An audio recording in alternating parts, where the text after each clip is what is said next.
হরে কৃষ্ণ। মোক্ষদা একাদশী ব্রত কবে পালন করতে হবে? 11ই ডিসেম্বর 2024 বুধবার পালন করতে হবে।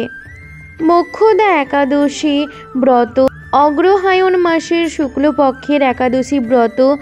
আজকে আমরা মোক্ষদা একাদশী ব্রত মাহাত্ম্য এবং পালনের সময়সূচি এবং পরদিন সকালের পালনের সময়সূচি প্রদান করব।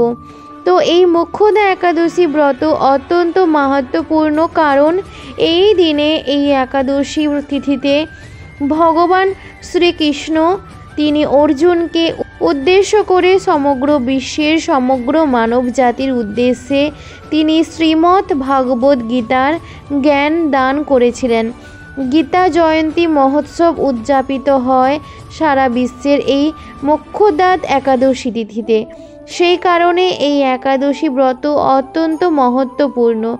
আপনারা সকলে পালন করবেন এবং মোক্ষ দান করেন বলে এই একাদশী তিথির নাম হয়েছে মোক্ষদা একাদশী। অর্থাৎ যারা এই একাদশী ব্রত সঠিকভাবে পালন করবেন তারা মোক্ষ লাভ করতে পারবেন। ভগবান তাদেরকে মোক্ষ বা মুক্তি দান করবেন। শুধু তাদেরকেই নয়, আপনাদের সকল পূর্বপুরুষ সকল পিতৃপুরুষেরও মুক্তি লাভ করতে পারবেন এবং সেই ব্যবস্থা রয়েছে। আমরা শ্রবণ করব আজকের এই একাদশী ব্রত মাহাত্ম্য থেকে। আপনারা নিজে একাদশী ব্রত পালন করে এই ব্রতের ফল ব্রতের পরদিন সকালে আপনাদের পূর্বপুরুষ পিতৃপুরুষের উদ্দেশ্যে প্রদান করতে পারেন। তাহলে আপনারা সকল পিতৃকুল মাতৃকুল সকলেই কিন্তু মুক্তি লাভ করতে পারবেন, সেই সুযোগ রয়েছে। তো এই ব্রত অত্যন্ত মাহাত্ম্যপূর্ণ, আপনারা সকলে পালন করবেন। ভারত বাংলাদেশ সহ বিশ্বের বেশিরভাগ স্থানে এই ব্রত পালন করতে হবে 11ই ডিসেম্বর 2024 বুধবার। তবে কিছু দেশে ব্রত পালন করতে হবে 12ই ডিসেম্বর, বিশেষ করে দক্ষিণ পূর্ব কিছু দেশে ব্রত করতে হবে 12ই ডিসেম্বর বৃহস্পতিবার। সেই দেশগুলি হচ্ছে Malaysia, Singapore, Indonesia, Brunei, Thailand, Cambodia, Vietnam, Philippines, Taiwan, Japan, চীন, দক্ষিণ কোরিয়া, হংকং, নিউজিল্যান্ড, অস্ট্রেলিয়া। শুধুমাত্র এই দেশগুলিতে ব্রত করতে হবে 12ই ডিসেম্বর। এছাড়া সারা পৃথিবীর বাদবাকি সকল স্থানে ব্রত করতে হবে 11ই ডিসেম্বর।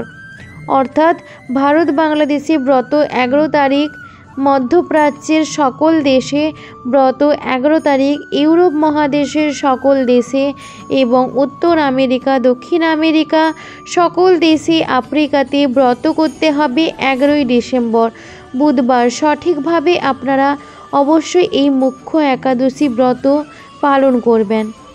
তো একাদশী ব্রত কিভাবে পালন করতে হবে, একাদশ থেকে কি খাওয়া যাবে, কি বর্জন। একাদশী ব্রতের আগের দিন রাত্রি 11টা থেকে 11:30টার মধ্যে অন্নপ্রসাদ বা রুটি প্রসাদ গ্রহণ করে দন্ত মার্জন করে নেবেন। এবং একাদশীর ক্ষেত্রে যাদের পক্ষে সম্পূর্ণ নির্জলা উপবাস পালন করা সম্ভব সেটি উত্তম, কিন্তু যদি কেউ নির্জলা উপবাস করতে না পারেন তাহলে প্রত্যেকটি একাদশী প্রতি পালন করবেন। ফলমূলাদি গ্রহণ করে কি গ্রহণ করতে পারবেন, ফল, জল, দুধ, কাজু, বাদাম, কাঠবাদাম, বাদাম সিদ্ধ, আলু সিদ্ধ, মিষ্টি আলু সিদ্ধ, আলু কুমড়ো সবজি, সাবুদানা, পায়েস প্রভৃতি গ্রহণ করতে পারবেন। তবে এক্ষেত্রে সবজি বা পায়েস রান্না করতে হবে অবশ্যই বিশুদ্ধ ঘি এবং সূর্যমুখী তেল দিয়ে। একাদশীতে আপনারা বেশি বেশি হরিনাম জপ করবেন, প্রাতঃস্নান করতে পারেন, ভগবানের পূজা আদি করবেন, ভগবানের চরণে তুলসীপত্র পুষ্প অর্পণ করবেন এবং একাদশী ব্রতের মাহাত্ম্য শ্রবণ করবেন। একাদশী ব্রতের দিন কি করা উচিত, তুলসী পাতা দিয়ে তুলসী মঞ্জুরি দিয়ে ভগবানের পুজো করা উচিত বা ভগবানের চরণ অর্পণ করা উচিত, ধূপ দীপ দিয়ে ভগবানের আরতি করা উচিত বা ভগবানের অর্চনা করার যে মাহাত্ম্য সেটি কিন্তু উল্লেখ রয়েছে, স্বয়ং ভগবান তা প্রতিপন্ন করেছেন। যাদের পক্ষে সম্ভব আপনারা ভগবানের সেবা পুজো আদি করবেন। ভগবানের অর্চনা করলে অন্ততপক্ষে ভগবানের চরণে তুলসীপত্র পুষ্প অর্পণ করবেন। তুলসীতে জলদান করলে তুলসী আরতি, তুলসী প্রদক্ষিণ করতে পারেন। প্রতিদিন তুলসীতে জলদান করতে হবে, একাদশী সহ, রবিবার সহ, এবং অবশ্যই শাস্ত্র অধ্যয়ন করবেন। শ্রীমদ্ ভাগবত গীতা, শ্রীমদ্ ভাগবতী শাস্ত্রগ্রন্থ অধ্যয়ন করবেন এবং নির্দিষ্ট একাদশী ব্রত মাহাত্ম্যটি পাঠ করতে পারেন। একাদশী ব্রত মাহাত্ম্যটি পাঠ বা শ্রবণ করতে পারেন। আপনারা প্রত্যেকটি একাদশী ব্রতই পালন করতে পারেন এবং একাদশী ব্রতের পরদিন সকালে পারণের যে সময় রয়েছে, এই সময়ের মধ্যে অন্ন বা রুটি বা ছাতু বা চিড়া প্রসাদ গ্রহণ করে আপনারা ব্রতের পালন করবেন।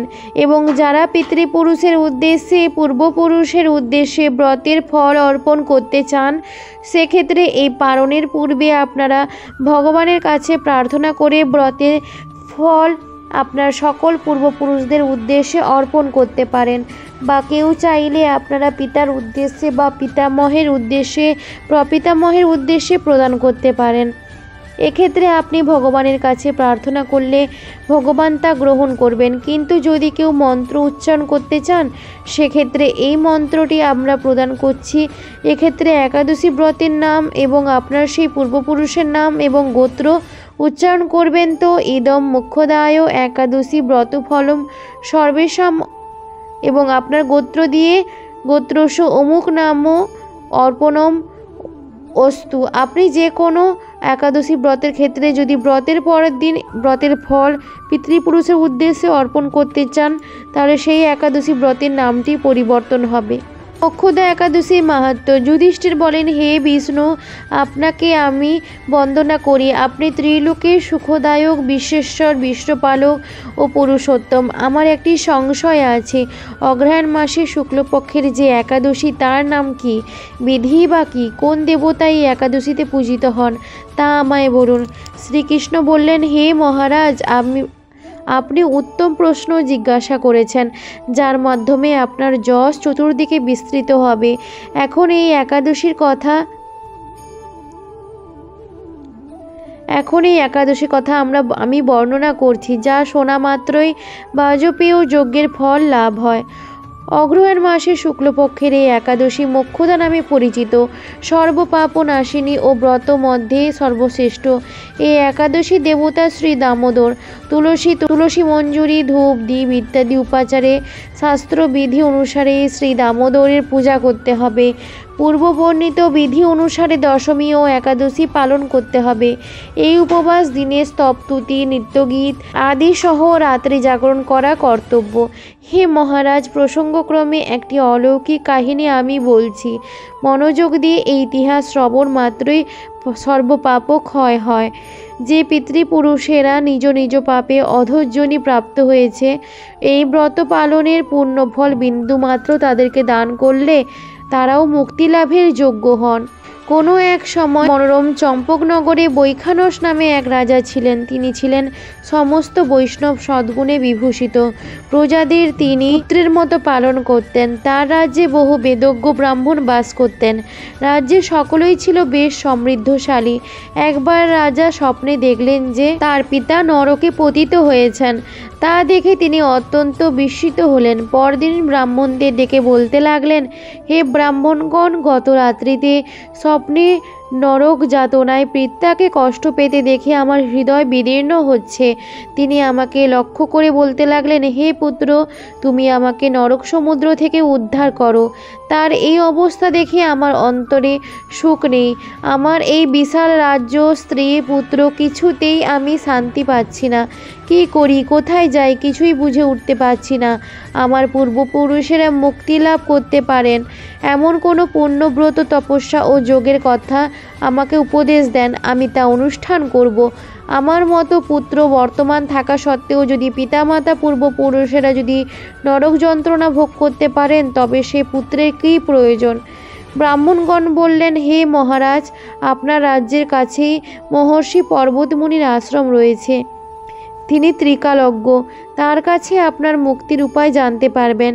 ব্রাহ্মণদের উপদেশ শ্রবণ করে মহাত্মা বৈখানস তাদের সঙ্গে নিয়ে সেই পর্বতমুনির আশ্রমে গমন করলেন।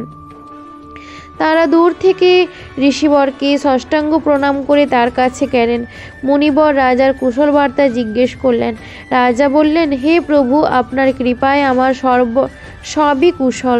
তবে আমি একদিন স্বপ্নযোগে পিতার নরক যন্ত্রণা ও কাতর আর্তনাদ শুনে অত্যন্ত দুঃখিত ও চিন্তাগ্রস্ত হয়েছি। হে ঋষিবর, কোন পুণ্যের ফলে তিনি সেই দুর্দশা থেকে মুক্তি পাবেন, তার উপায় জানতেই আপনার শরণাগত হয়েছি। রাজার কথা শুনে পর্বতমুনি কিছুক্ষণ ধ্যানস্থ হয়ে বললেন, হে মহারাজ, পূর্বজন্মে তোমার পিতা অত্যন্ত কর্মচারী হওয়ার তার এরকম অধোগতি লাভ হয়েছে। এখন এই পাপ থেকে মুক্তির উপায় বর্ণনা করছি। অঘ্রাণ মাসে শুক্লপক্ষের মোক্ষদা একাদশী পালন করে সেই পুণ্যফল পিতাকে প্রদান করো। সেই পুণ্য প্রভাবে তোমার পিতার মুক্তি লাভ হবে। মুনির কথা শোনার পর রাজা নিজ গৃহে ফিরে এলেন।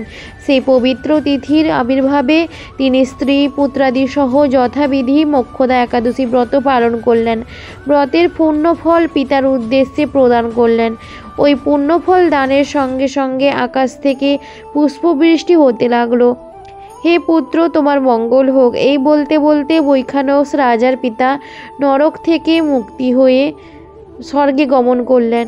হে মহারাজ যুধিষ্ঠির, যে ব্যক্তি এই মঙ্গলদায়িনী মোক্ষদা একাদশী ব্রত পালন করে তার সমস্ত পাপ বিনষ্ট হয় এবং মৃত্যুর পর মুক্তি লাভ করে। এই ব্রতের পূর্ণ সংখ্যা আমিও জানি না। চিন্তামণির মতো এই ব্রতটি আমার অত্যন্ত প্রিয়। এই ব্রত কথা যিনি পাঠ করেন এবং যিনি শ্রবণ করেন উভয়ই বাজপেয় যজ্ঞের প্রাপ্ত লাভ হন।